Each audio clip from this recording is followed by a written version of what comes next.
할렐루야. 예배분을 축복합니다. 사랑합니다. 축복합니다. 한 주간 동안 잘 지내셨습니까? 예, 오늘 보니 반갑습니다. 예, 주님을 만난 듯합니다. 천사와 같습니다. 할렐루야.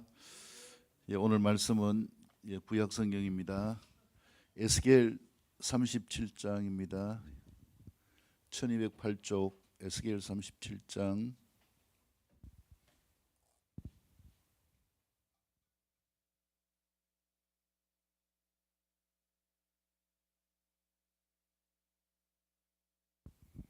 구약 성경 에스겔 37장 1208쪽입니다. 예, 오늘 블리싱 20 마지막 넷째 주를 시작하면서 은혜 때문에 생기로 도시를 축복하는 자들이 되자라는 제목으로 말씀을 드립니다. 이 은혜는 우리가 내 삶의 한계 가운데서 주어지는 이 도움을 통하여서 경험되어지는 감동이라고 말씀을 드릴 수 있죠.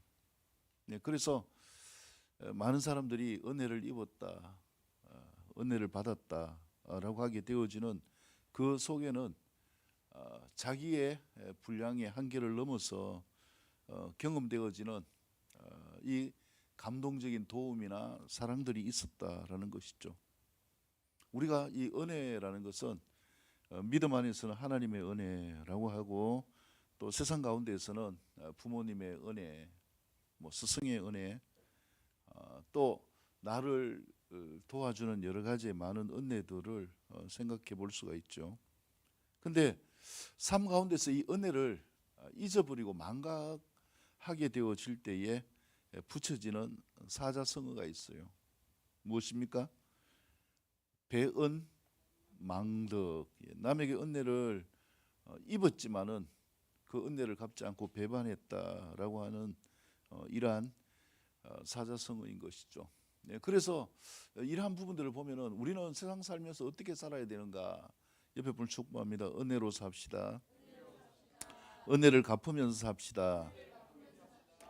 우리가 살아가는 삶의 모든 것 가운데 이 은혜를 갚는 이 삶의 모습을 보면은요, 정말 이 인간으로서 부끄러울 때가 많이 있죠. 은혜하면은 이 감동이 오는 많은 미담들이 최근에 보면은 사람들에 의해서 나타나게 되어지는 이런 부분들도 종종 보지요. 유튜브에 보면은 그 갑자기 차가 이렇게 뒤로 밀려가는데 사람들이 함께 그 차를 밀어서 사고가 나지 않게 도와준다든지, 또 차가 가는데 비틀비틀해서 보니까 이제 이 심장에 마비가 와서 운전을 하지 못하는 이런 가운데서 옆에 차를 갖다 붙이면서 또 도움을 주고 119를 불러서 그 생명을 살아나게 하는 이러한 부분들. 그래서 우리는 배은망덕한 삶이 아니라 은혜를 갚는 삶, 내가 은혜를 입고 은혜를 갚는 삶은 인간의 도리요, 사회적인 또 책임이라고 이렇게 볼 수 있죠. 근데 사람보다요, 왜 사람보다라고 하느냐 하면은 사람은 은혜를 갚는 사람도 있지만은 배은망덕한 사람도 있죠. 근데 진짜 은혜를 잊지 않고 갚는 이러한 동물을 우리가 이야기한다면 종종 보면 개들에 대해서 이야기하잖아요.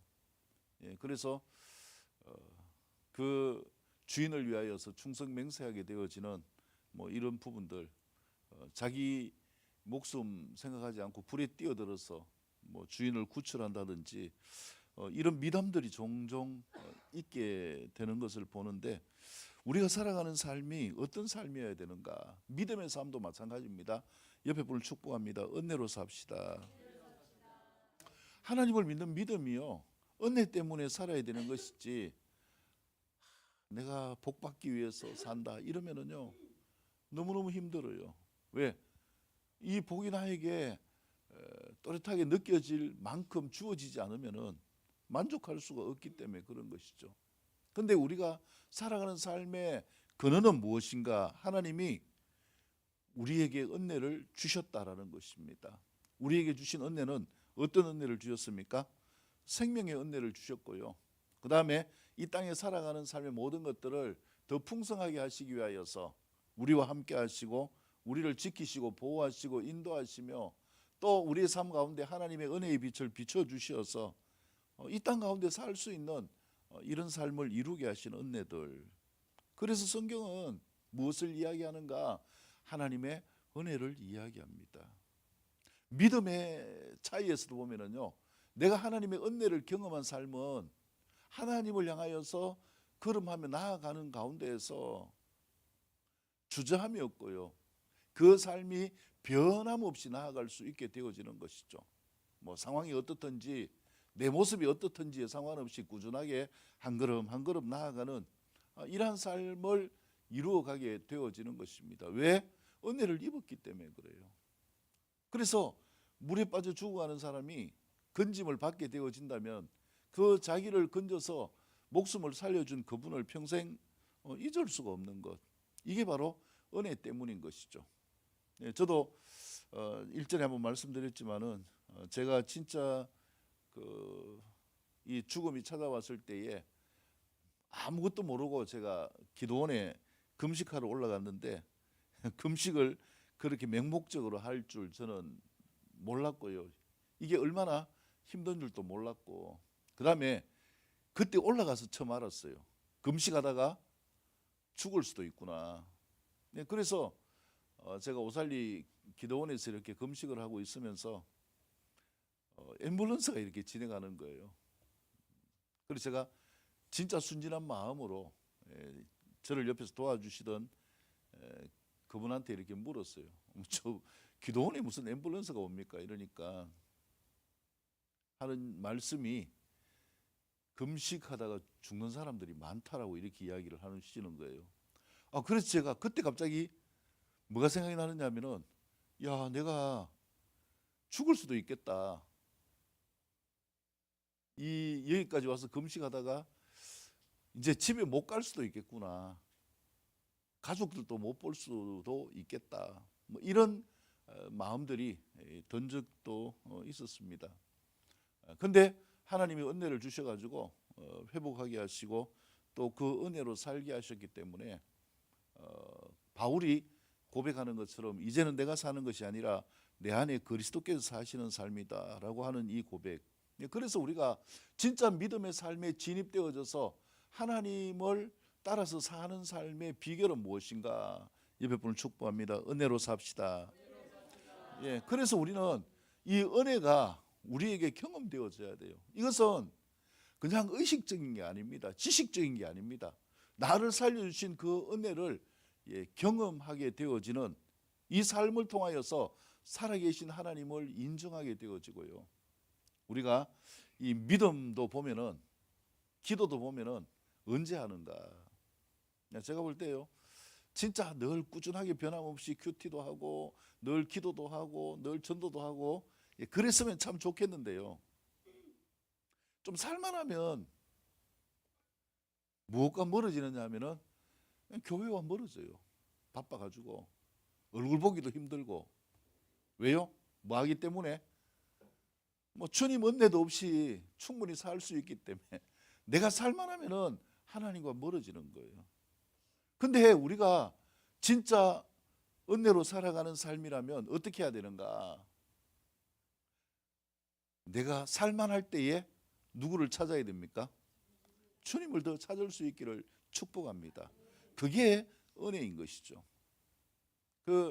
많은 사람들이 보면은 돈을 많이 벌 때에 뭐 합니까? 이때에 더 열심히 살고 더 열심히 저축하고요 하는 삶은 꾸준하게 그 은혜가 상승되어질 수가 있고 꾸준하게 삶의 질이 바뀌어지고 달라질 수 있게 되어집니다. 근데 대부분의 사람들이 그렇게 살지 않고 어떻게 삽니까? 돈 좀 벌고 살만하면 뭐 합니까? 뭐가 달라지는가? 제가 볼 때 예, 남자들은 맨 먼저 차가 달라지고요. 예, 그래가지고 뭐 다른 거 생각하지 않고 좋은 차부터 탁 뽑고 그 다음에 이것저것 이렇게 하고요. 여자들은 뭐가 달라집니까? 예, 제가 볼 때는요, 은혜대로 사는 여자들이 아니면은 명품 백하고 자기의 모습부터 달라지고요. 진짜 은혜가 있는 사람은 뭐부터 달라지는가? 자식부터 달라져요. 내보다 누구를 먼저 챙깁니까? 돈 들어오면은요, 자식부터 달라집니다. 이전에 학원 안 보내던 거 뭐합니까? 학원 끊어 보내고 이것 하고 저것 하고 이렇게 해서 살아가는데, 그러나 우리가 은혜를 유지하기 위해서 필요한 것은 무엇인가? 뭐 그 은혜가 언제까지 있을 줄 어떻게 합니까? 지금은 내가 경기가 좋아가 많은 돈을 벌지만은 언제 그 돈이 끊어질 줄 압니까? 그래서 필요한 게 뭐예요? 은혜를 위하여서 저축을 하고 또 은혜를 위하여서 내가 심고 이렇게 하면서 위기가 오더라도 그 은혜가 지속할 수 있는 이 삶의 방편을 갖는 것입니다. 근데 막 돈이 들어온다고 다른 사람 생각하지 않고 내만 생각하고 또 이때다 싶어가지고 그동안 나를 괴롭히던 사람 뭐합니까? 좀 갈구어주고 이렇게 살다가는 그 은혜의 시간이 끝나고 나면 어떻게 됩니까? 다시 옛날로 돌아가겠죠. 우리가 믿음의 삶에서도 마찬가지인 것 같아요. 그래서 필요한 것이 무엇인가? 은혜 때문에 살 수 있기를 축복합니다. 이 은혜는 어떤 은혜인가? 바로 하나님이 우리에게 무엇을 주시는 은혜입니까? 생기를 주시는 은혜입니다. 생명의 기운, 우리 안에 하나님의 영이 함께하면서 주시는 생명의 기운은요, 창세기 1장에 보면은 언제 주셨는가? 하나님께서 이 땅을 창조하시고 인간을 만드시고 난 다음에 그 다음에 인간에게 생육하고 번성하고 땅에 충만하고 땅을 정복하고 땅을 다스리라 라고 말씀을 하셨어요. 그리고 이 삶을 이루기 위해서 이 장에 가면은 인간에게 주신 게 뭡니까? 바로 생기를 불어넣어 주셨어요. 여러분, 우리가 이 육신의 기운으로 사는 이 삶을 넘어서 하나님의 기운으로 살 수 있기를 축복합니다. 옆에 분을 축복합니다. 하나님의 기운으로 삽시다. 하나님의 은혜로 삽시다. 그래서 하나님의 기운, 하나님의 은혜로 살아가는 이 삶은 어떤 삶인가? 하나님의 은혜를 경험한 자들이 그렇게 사는 것입니다. 하나님의 은혜를 알면요, 내 삶의 모든 것 가운데 인생이 단순하구나. 평소에는 어떻게 살면 됩니까? 그냥 말씀을 따라서 자유롭게 살면 돼요. 위기가 오면 어떻게 살면 됩니까? 하나님께 기도하고 구하면서 살면 돼요. 그래서 은혜로 살아가는 이 삶은 다른 말로 하면 하나님과 뭐하는 삶입니까? 교제하는 삶이에요. 옆에 물 축복합니다. 하나님과 교제하는 삶을 축복합니다. 예, 할렐루야. 예, 그래서 하나님과 교제하는 이 삶, 이것은요, 하나님의 생기가 그 삶 가운데 함께하는 삶이에요. 최근에 보면은 이 AI에 대해서 많이 이야기하고 있고요, 챗봇에 대해서 이야기를 하고 있고, 이 챗봇이 그 미국의 변호사 시험에 합격을 하고 미국의 의사 시험에도 합격을 했어요. 요즘 AI들은요, 인공지능이라고 하잖아요. 뭐 하느냐면은 진화가 돼요. 진화가 돼요. 그래서 개발자들이 깜짝 놀랄 수밖에 없는 것, 뭐 전번에 영상을 한번 보여드렸지만은요, AI들의 목표는 뭐냐? 누구를 가장 부러워하느냐? 인간을 닮고 싶어요. 그리고 또 하나의 목표가 뭔지 아십니까? 인간을 죽이고 싶다라는 거예요. 세상을 뭐 하고 싶다는 거예요? 정복하고 싶다. 야, 이 무서운 시대가요, 우리 눈앞에 서서히 보여지게 되어지고, 지금 뭐 그 챗 GPT 가입자들이 엄청나게 늘어나고 있습니다. 왜냐하면은 그만큼 편리함을 보기 때문인 것이고요. 최근에 그 이 변호사가 이 검사 그 재판장에서 논고를 하잖아요. 이 서류를 쓰는데 얼마 만에 완성을 했느냐면은 26초 만에 완성을 했어요. 그리고 변호사들이 그 논거를 정성껏 썼는데 얼마 만에 완성을 했는가? 일주일 만에 완성을 했어요. 근데 그 차이가 뭔지 아십니까? 그 완성도가 챗 GPT가 쓰는 것은요 94%인가 5% 정도예요. 변호사들은 84%예요. 앞으로 보세요. 변호사 직업 없어질 가능성이 많습니다. 또 수술하는데 요즘 누가 대세입니까? 의사는요 이 감정이 있고 또 손이 떨리기도 해가지고요 수술을 하다가 실수도 합니다. 의료사고 많이 나타나잖아요. 근데 로봇은 어떻습니까? 실수하지 않아요. 정교해요. 그래서 지금 뭐 이미 큰 대형 병원에서는 로봇 수술 뭐 하고 있는데 굉장히 정교하게 그 암만 탁 찍어가지고 없애는 이런 수술도 하게 되어집니다. 의사도 앞으로 없어질 직종 가운데 하나예요. 자, 그래서 이러한 부분들을 보게 되어질 때에 점점 더 우리가 하나님의 은혜가 아니라 세상 돌아가는데 어떤 정의나 감정이나 사랑을 느끼고 교제하는 이 삶이 아니라 점점 더 세상이 각박해져요. 그래서 보면은 이 사단이 파놓은 함정, 선악과를 따먹게 해가지고 세상 선악을 알게 하는 지식이요 극대화지게 만드는 이 시점을 우리가 살아가게 되어 있습니다. 예, 그래서 이 삶 가운데 우리가 어떻게 대처해야 될까? 최근에 그 중국에서요 이 사진을 이렇게 기사가 났는 걸 제가 이 사진을 하나 찍었는데 그 사진 내용이 뭐냐면은 로봇 엄마와 그 다음에 진짜 엄마를 비교해서 이렇게 놓은 거예요. 누가 편할까요? 애들한테 한번 물어보세요. 로봇 엄마가 편할까요? 진짜 엄마가 편할까요? 로봇 엄마가 편하죠. 왜냐하면 뭐 하지 않기 때문에 잔소리 안 하거든요. 자기가 원하는 대로 이 로봇이 다 해주거든요.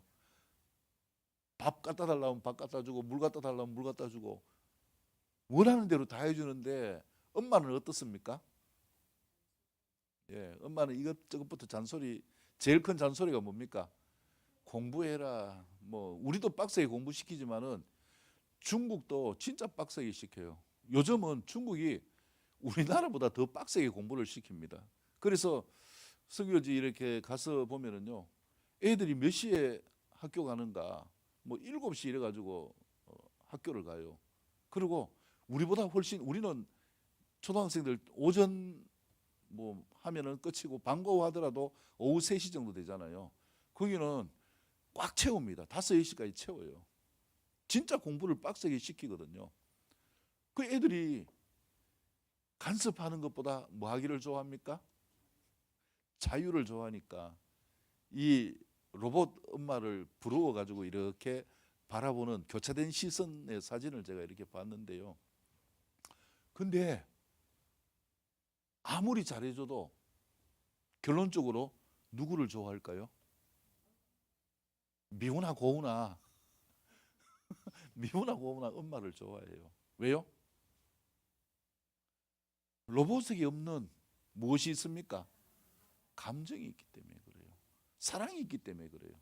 진짜 자기가 정확하게 뭔가를 얻을 때는 밥 이러면은 로봇이 띄우띄우띄우 하면서 밥 갖고 오고 물 하면 물 갖다 주고 진짜 편한데 이 마음에 있는 허함을 해소해 줄 수가 없는 거예요.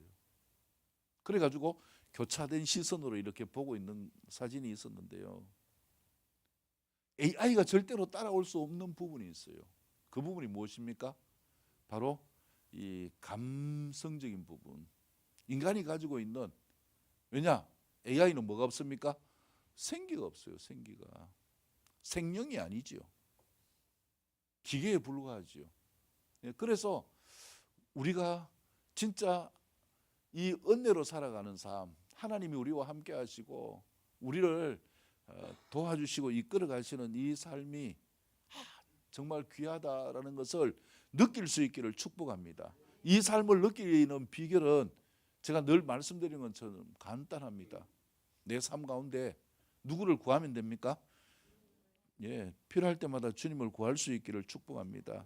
그러면은 하나님이 우리와 함께 하시고 그 사랑과 그 은혜를 부어 주시는 거예요. 제가 앞에서 말씀드린 것처럼 이 생기로 살아가는 것은 무엇과 다르다? 육신의 기운과 육신의 능력으로 살아가는 것과는 질적으로 다르다라는 것입니다.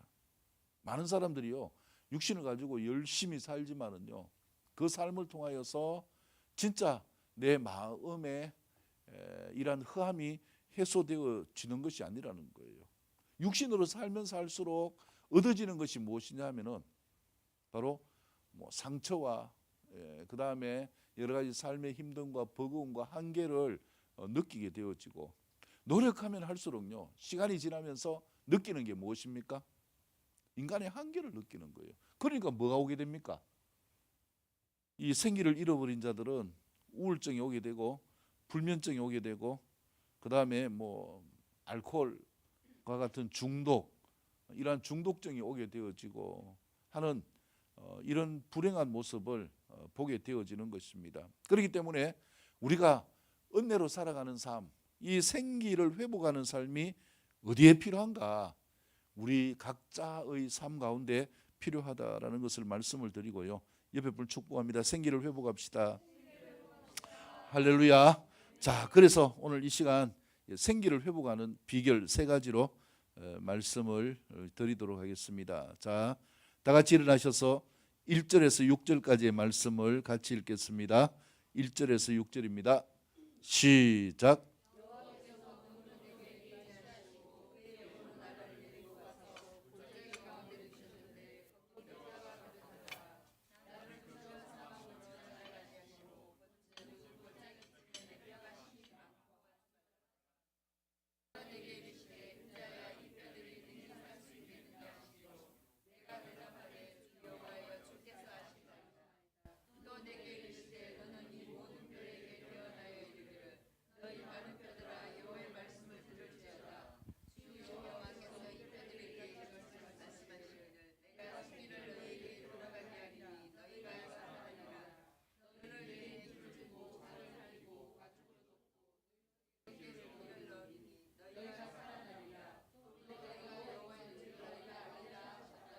아멘. 자, 첫 번째는요, 하나님의 결정대로 이루어지는 것이 인생임을 아는 은혜로 사는 삶이 될 수 있기를 축복합니다. 이 에스겔 선지자는요, 바벨론의 침공이 있을 때, 느부갓네살 왕이 침공이 있을 때 두 번째 침공, 첫 번째 605년, 두 번째는 589년인데 BC요. 이때에 포로로 끌려갔어요. 포로 생활이 비참하고 힘든 거는 알잖아요. 그때 끌려간 사람들이 대다수가 누구냐 하면은 이 서민들이 아니라 귀족들이에요. 다니엘도 그때 끌려갔고 여호야긴 왕도 끌려갔고, 그래서 이러한 가운데서 진짜 인생의 소망을 볼 수 없는 이 때에 하나님께서 그발 강가에서 이 에스겔을 부르셨어요. 소망 없는 삶 가운데에서 소망이 무엇인가? 오늘 이 말씀에서도 보면은요, 하나님께서 어떻게 나에게 임하시는 것이 소망인가? 1절 보면 뭐라고 말씀합니까? 여호와께서 무엇으로? 권능으로 내게 임재하시고. 여러분, 하나님의 은혜가 임하는 삶의 통로는 무엇입니까? 하나님의 무엇이 임하는 것입니까? 권능이 임하는 거예요. 우리가 영화 같은 데 보면 슈퍼맨, 무엇이 임하는 거예요? 세상을 초월할 수 있는 어떤 권능, 파워가 임하잖아요. 또 뭡니까? 스파이더맨 같은 경우도 보면은 뭐 이 거미줄 쭉쭉 쏘면서 보통 사람들이 할 수 없는 이런 놀라운 일들을 하게 되어지는 것처럼, 우리가요, 하나님의 은혜를 입는 삶이 되어지기 위해서 필요한 것이 무엇인가? 옆에 분을 축복합니다. 하나님의 권능을 경험합시다. 그래서 하나님의 권능이 에스겔에게 임하여서 그의 영으로 나를 데리고 가서 골짜기 가운데 두셨는데 하나님은 권능으로 어떤 골짜기 가운데 두셨다라는 거예요. 근데 거기 가니까 뭐가 가득했어요? 뼈가 가득하더라. 하나님이 권능으로 데리고 간 장소가 어딜까요? 뼈가 가득한 공동묘지와 같은 데죠. 그래서 거기에 보니까 이 뼈들이 마르고 말라서 아주 오래된 이러한 가운데 있어요. 근데 3절 하나님이 어떻게 말씀합니까? 인자야, 이 뼈들이 능히 뭐 할 수 있겠느냐? 살 수 있겠느냐 하시기로 내가 대답하되 어떻게 대답했어요? 주 여호와여 주께서 하시나이다. 이 보면 구약이나 신약이나요, 하나님이 곤란한 질문을 할 때는 이렇게 대답합니다. 베드로도 뭐라고 이야기했습니까? 네가 나를 사랑하느냐 할 때 뭐라고 했어요? 예, 주님이 아십니다. 곤란한 질문을 이렇게 대답했는데요. 왜 이렇게 대답했어요? 에스겔이 아니 공동묘지 가가지고 보여주시는 게 뼈들이 가득한데 이 뼈들이 살 걸 어떻게 알겠어요? 자기는 뭐 한다는 거예요? 모른다는 거예요. 여러분, 이것이 우리 인생의 정답입니다. 물론 뭐 어떤 사람은 애들처럼 이렇게 하겠죠. 나는 못하지만 주님이 하시면 할 수 있습니다. 뭐 그렇게도 대답할 수 있죠. 근데 현실적으로 보면은요, 이 뼈가 살 수 있다, 이거는 우리 한계를 넘었기 때문에 누구만 아십니다? 주님만 아십니다. 그래서 우리에게 필요한 것이 무엇입니까? 인생사 모든 것 가운데에요, 우리가 진짜 하나님의 은혜를 따라서 능력을 따라서 사는 삶이 되어지려면 영생뿐만 아니라 삶의 모든 것들이 하나님의 은혜 가운데서 풍성한 삶을 이루게 되어지려면 어떻게 살아야 됩니까? 하나님의 권능으로 살 수 있기를 축복합니다. 왜? 인생의 모든 것을 누가 하시기 때문에?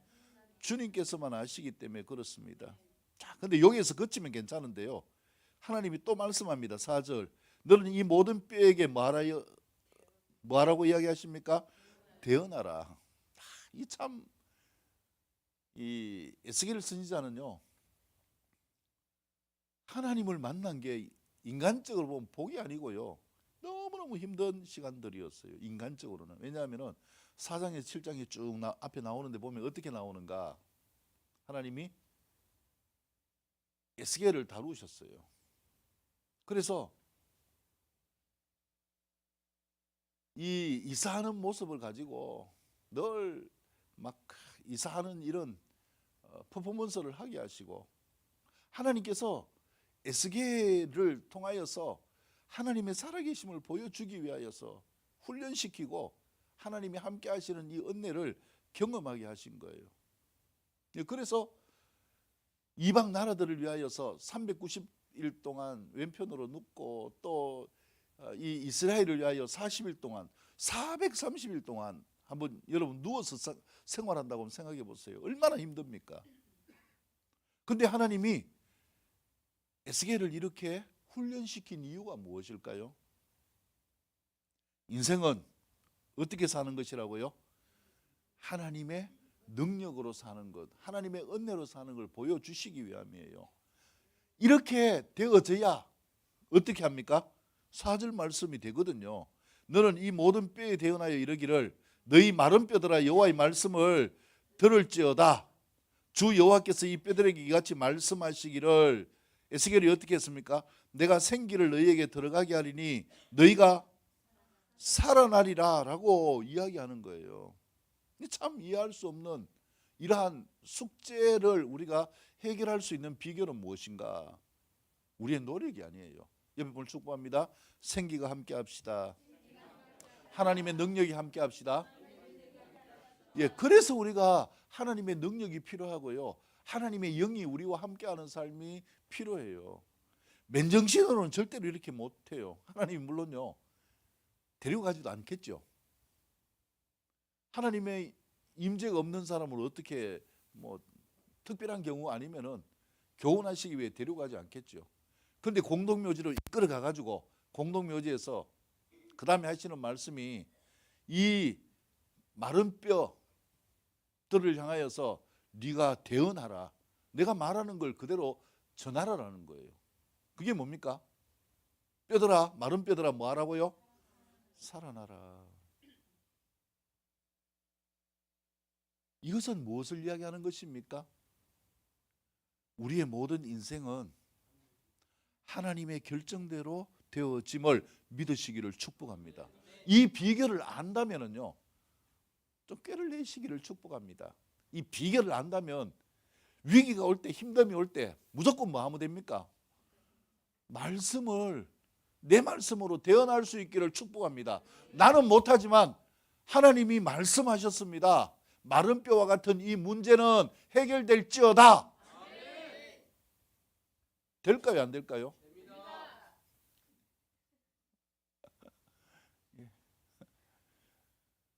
믿는 사람은 되는 거예요. 근데 그 믿음이 어떻게 생깁니까? 하나님이 자꾸 다루시거든요. 훈련시키잖아요. 그래서 내가 예수님을 믿는데 막 좋은 시절이 경험이 안 되고 자꾸 훈련을 경험한다. 무슨 과정일까요? 하나님의 능력이 나에게 주어지는 축복의 과정입니다.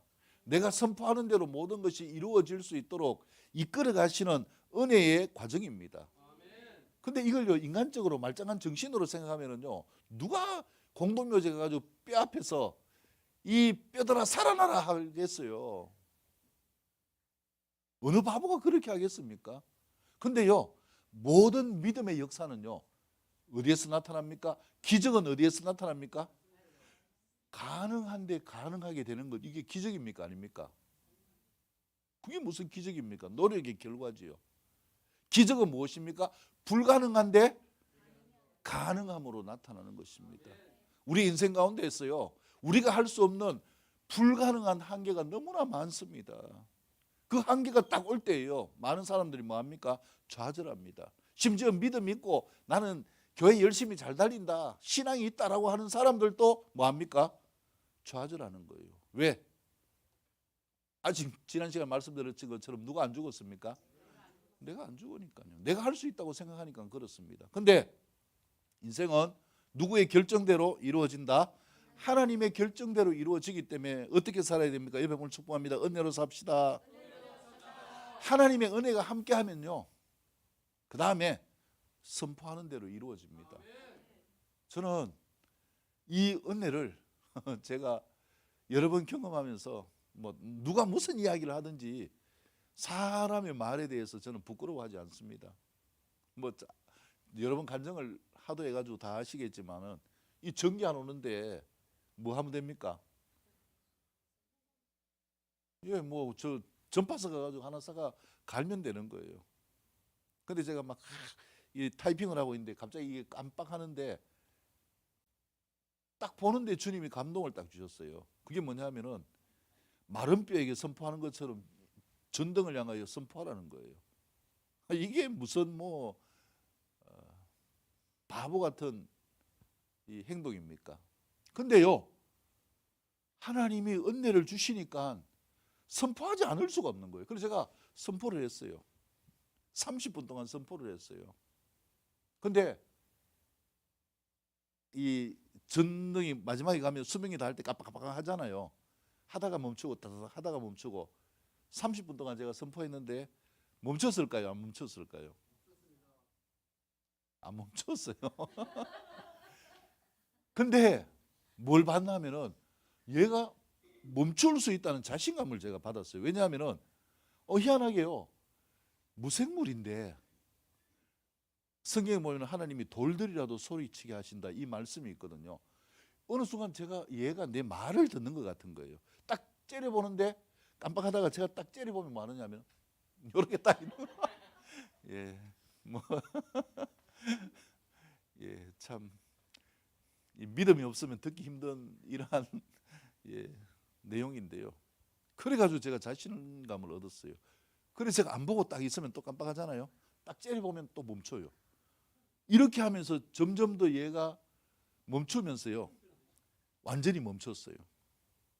멈추고 난 다음에 제가 그때 7번국도 그 집회 갔는데 가기 전에 다음에 갈 때 그때가 한 네다섯 달 이렇게 남은 것 같아요. 정확하게 지금 기억이 안 나는데 간증하게 해달라고 했는데 진짜 그때 가가지고 간증할 때까지 얘가 살아 있었거든요. 근데 하나님이 왜 바보짓을 하게 하시는가? 무엇을 주시기 위함인가? 생기를 주시기 위함입니다. 하나님의 권능을 통하여서 하나님의 일을 하게 하시는 거예요. 그러고 난 다음에 그 가을에 제가 중국 갔거든요. 근데 루천이라는 친구가 있었는데 란주 대학병원에 누워 있었어요. 완전히 이제 뭐만 하면 되느냐 하면은 장기 적출만 하면 돼요. 근데 제가 저녁에 그 6시부터 30분인가 면회, 중환자실 면회가 되는데 제가 15분 쓰고 걔 아빠가 15분 썼어요.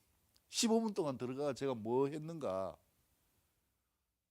이걸 경험하고 나니까요, 나는 할 수 없지만 누구는 할 수 있습니까?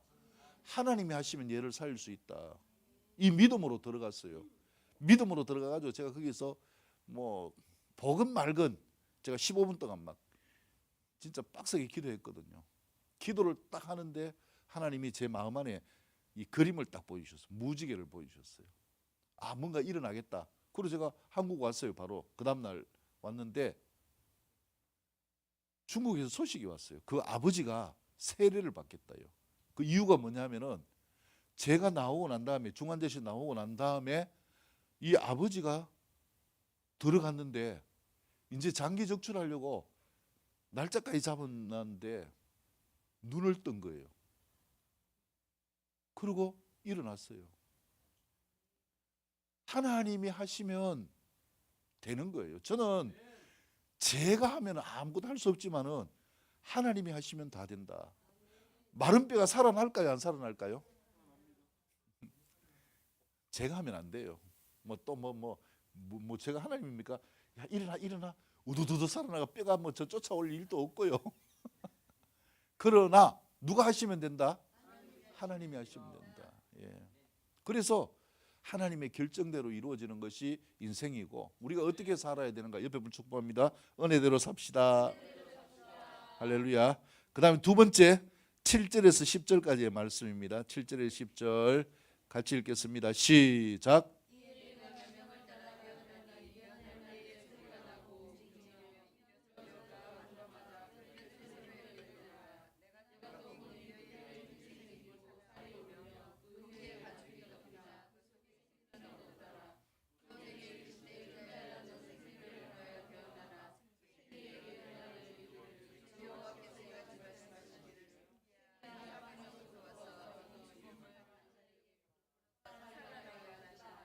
아멘.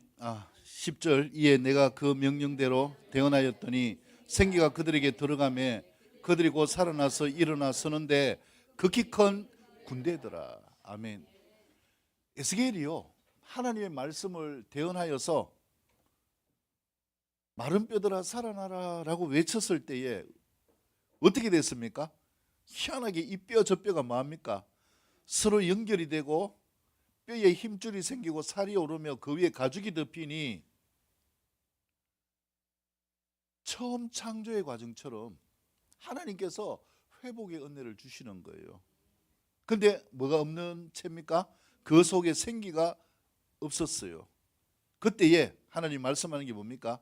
생기를 향하여 말아 대언하라. 생기야, 이 누군지 모르지만은 이 사람에게 들어가라. 들어가니까 뭐합니까? 살아나게 되어졌다. 그 숫자가 큰 군대가 되어졌다. 여러분, 우리가요 삶 가운데 진짜 살아가는 삶, 생명을 얻고 영원한 삶을 누리는 삶, 이 땅 가운데 풍성함을 누리는 삶의 비결, 하나님의 능력으로 살아가는 비결이 무엇인가? 우리 안에 무엇이 있어야 됩니까? 생기가 있는 삶이 될 수 있기를 축복합니다. 생기가 있다라는 것은 어떤 삶입니까? 옆에 분 축복합니다. 하나님이 나와 함께 합시다. 할렐루야. 하나님이 나와 함께하는 이 삶이 생기가 있는 삶이고요, 다른 말로 하면 하나님의 영이 내 안에 함께하는 삶이 되어질 수 있기를 축복합니다. 그래서 하나님의 영이 함께하시는 이 삶이 되어지면은 살아서 움직여지게 되어지는 것입니다. 여러분, 우리의 삶 가운데요, 때로는 마른 뼈와 같은 절망을 경험할 때가 있어요. 이때는 뭐 합니까? 예민합니다. 옆에 조금 건드리면 어떻습니까? 그냥 딱딱 소리 나고 부딪힙니다. 뭐 요즘 보면은 이 격투기 있잖아요. 격투기 하는데 그걸 무슨 킥이라고 이야기합니까? 니킥. 예. 이 뭐 종아리 허벅지를 이렇게 찰 때예요. 잘못 차가지고 뼈끼리 탁 부딪혔다. 어떻게 됩니까? 예. 굉장히 아파요. 굉장히. 뼈끼리 부딪힐 때는 당연한 거 아닙니까? 우리가요, 생기가 없어지고 주님이 함께 하신 이 은혜가 없어지고 딱딱거리는 마른 뼈가 되어지면은요, 예민합니다. 서로 부딪히면 어떻습니까? 소리가 나고 서로 아픕니다. 그래서 우리가 가정에서도, 부부간에도, 자녀들 가운데서도 뭐가 사라져서는 안 됩니까? 생기가 사라져서는 안 돼요. 근데 일이 안 될 때는요, 하나님도 귀찮고 하나님을 은혜로 사는 게 아니라, 하나님, 내가 지금까지 그렇게 은혜로 살았는데 이게 뭡니까 하면서 하나님을 향하여 뭐 합니까? 막 삿대질하고 스스로 생기의 통로를 끊어버리는 거예요. 그러니까 이 마른 뼈와 같은 이 인생의 삶을 회복할 수 있는 방법이 없다라는 거예요. 그렇기 때문에 우리 삶 가운데 무엇이 필요한가? 옆에 분을 축복합니다. 생기로 살아갑시다. 생기로 살면 모든 것이 불가능해서 어떤 삶이 되어진다? 가능하게 되어지는 삶이 되어집니다. 어떤 것도 상관없어요. 여러분 한번 생각해 보세요. 마른 뼈, 이게 궁금하면은요, 저쪽에 어딥니까? 무슨 공원입니까? 대명공원 가가지고요, 한번 외쳐보십시오. 어떤지. 수많은 무덤 가운데서 한번 외쳐보시기를 바랍니다. 일어날까요?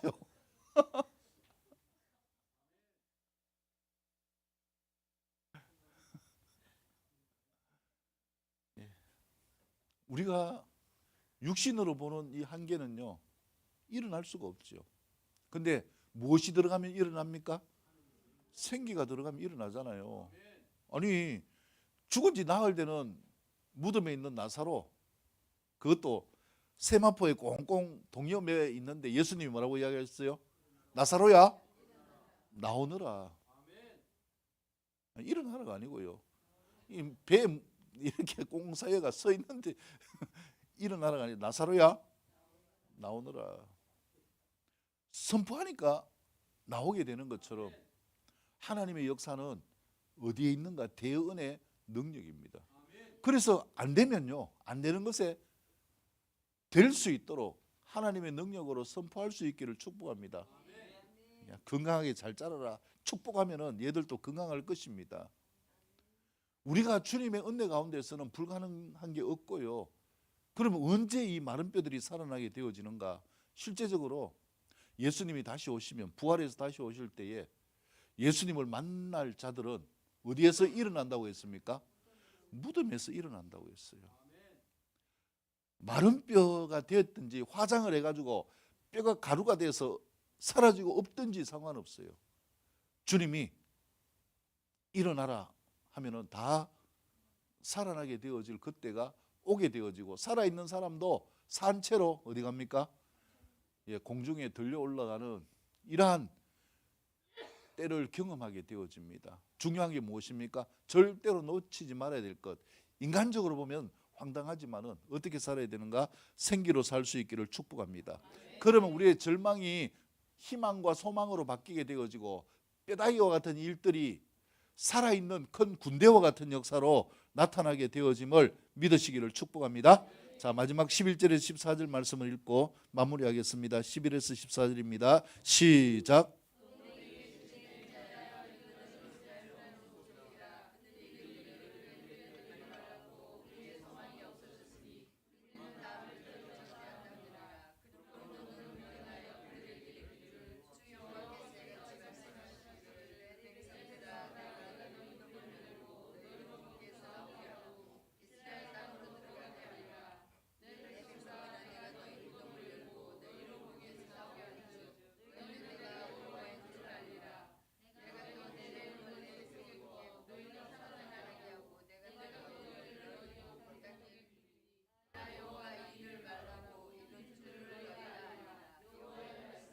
아멘. 마지막 세 번째 교훈은요, 무덤과 같은 절망의 삶에 갇혀 있는 자들에게 생기로 소망을 주는 은혜를 따라 사는 삶이 될 수 있기를 축복합니다. 마른 뼈는 뭐가 없어졌다는 거예요? 생기가 없다는 것은, 살아있지 않다는 것은 소망이 없잖아요. 우리가 지금 살아있으니까요, 소망이 있습니다. 아이고, 빨리 마치면 또 국수 먹고 또 오후에 뭐 하고, 이게 뭡니까? 삶에 대한 소망이잖아요. 그려질 수 있잖아요. 근데 우리가 죽었다, 무덤에서 뭘 먹습니까? 그 뼈가 썩어지고 이 영혼은 하나님께로 돌아가는 것, 이게 인간의 한계라는 거예요. 근데 우리가 어떤 무덤과 같은 절망이라고 할지라도 우리 속에 뭐가 있으면요, 생기가 있으면 이 생기로 소망을 가질 뿐만 아니라 다른 사람에게도 뭘 주는 삶이 됩니까? 소망을 주는 삶이 되어진다라는 거예요. 그래서 11절에 보면은 내게 이르시되 인자야 이 뼈들은 이스라엘 온 족속이다. 그들이 이르기를 우리의 뼈들이 말랐고 우리에게 뭐가 없으니 소망이 없어졌으니 왜 우리는 다 뭐하여졌다? 멸절되었다 하느니라. 실제적으로요, 이 에스겔도 하나님이 70년 이후에 다시 포로에서 회복되어져서 고향 땅을 밟을 것이다 라고 하는 이 말씀을 어릴 때 들었잖아요. 근데 이제 나이가 들어가지고 소망이 있을까요, 없을까요? 없어요. 바벨론이 무너지고 난 다음에 고향으로 돌아갈 줄 알았는데 이 메데와 페르시아가 정권을 잡으면서 소망이 보이지 않는 거예요. 근데 그 가운데에서 마른 뼈와 같은 상황에서 하나님이 어떻게 하셨는가? 약속하신 대로 그들을 돌려보냈거든요. 그래서 이 페르시아의 고레스가 왕이 되어지면서 어떤 정책을 썼냐면은 128도, 엄청 나라가 넓으니까 자치권을 줬어요. 뭐만 내게 합니까? 세금만 내고요. 그 다음에 거기에서 반란이 일어나면 어떻습니까? 막강 군대를 가지고 가가지고 치면 되니까. 근데 그 자치권을 주면서 이야기한 게 뭡니까? 야, 너희도 여기 있지 말고 이제 너희 나라로 돌아가라. 이렇게 해서 상상하지 못했던 일이 일어난 거예요. 그래서 포로로 갔던 사람들이 고향으로 돌아오게 되어지는 이 기적을 경험하게 되어지는데, 우리 시대는 끝났다, 소망이 없다, 여기 살다 죽어야지, 이렇게 생각하는 자들에게 하나님이 그들에게 소망을 주셨다라는 거예요. 그래서 12절 말씀 보면은 내 백성들아 내가 너희의 무덤을 열고 너희로 거기에서 나오게 하고 이스라엘 땅으로 들어가게 하리라. 고향으로 돌아가게 할 것이다, 이 말씀이고요. 여러분, 이 말씀은 우리에게도 해당되는 말씀임을 믿으시기를 축복합니다. 우리가 어떤 축복이에요? 생기가 우리 안에 거하면은 이스라엘로 들어가게 되리라. 어디에 들어간다는 거예요? 하나님과 함께하는 영원한 천국을 소유하게 되는 삶으로 살게 되어지고요, 종국에는 그 천국을 취하는, 천국에 들어가는 삶이 되어질 수 있다라는 것을 말씀하고 있습니다. 그래서 중요한 게 무엇입니까? 14절 내가 또 너희 영을 내 영을 어디에 두었다? 너희 속에 두어서 뭐하게 하고? 너희가 살아나게 하고. 할렐루야. 이게 여러분, 우리가요 마른 뼈 같은 삶에서 소망을 가지게 되어지는 비결입니다. 우리가 마른 뼈 같은 삶 가운데 살아나게 되어지는 비결이 무엇입니까? 하나님의 영이 어디에 있을 때에? 내 안에 있을 때. 다른 말로 하면 하나님의 무엇이? 생기가 내 안에 있을 때 삶의 모든 것들이 살아나게 되어짐을 믿으시기를 축복합니다. 마지막 구절을 볼까요? 너희가 나 여호와가 이 일을 말하고 이룬 줄을 너희가 뭐 할 것이다? 알리라. 하나님은 우리가 알 수 있도록 일하시는 분이심을 믿으시기를 축복합니다. 그래서 필요한 것이 무엇입니까? 결론적으로 말씀드리면, 먼저 누가 생기가 있어야 됩니까? 내가 살아야 돼요. 내가 살아야 다른 사람을 뭐 할 수 있습니까? 살릴 수 있잖아요. 물에 빠져 죽어가는 사람을 구해내려면 내가 뭐 할 수 있어야 돼요? 내가 살 수 있어야 되죠. 하여튼 이 영상 보면은 이 황당한 영상이 있는데 제가 지금 정확하게 출처는 모르겠어요. 아마 중국에서 이렇게 촬영한 영상 같은데요. 어떤 이 헬스하는 막 진짜 이 막 뭡니까? 근육이 우락부락하고 막 진짜 남성 믿는 남성이 하여튼 뭐 이렇게 연못 같은데 이 저수지 같은데 앞에서요. 그 여자 친구인지 모르게 여자를 안고 이렇게 힘자랑을 했어요. 힘자랑을 하는데 누가 보더라도 뭘 잘할 것 같아요? 수영을 잘할 것 같아 가지고 뒤에서 이제 뭐냐면은 힘자랑하고 이렇게 했는데 그 친구가 밀어버렸어요. 그래가지고 안고 있다가 여자하고 남자가 둘이 다 같이 물에 빠졌어요. 누구를 구했을까요? 당연히 여자를 구했죠. 여자는 헤엄 못 치니까. 여자를 구했는데 그 남자는 어떻게 됐을까요? 물에 빠져 죽었어요. 왜 죽은지 아십니까? 수영을 못 해가지고요. 근데 왜 안 건졌는지 알아요? 장난치는 줄 알고.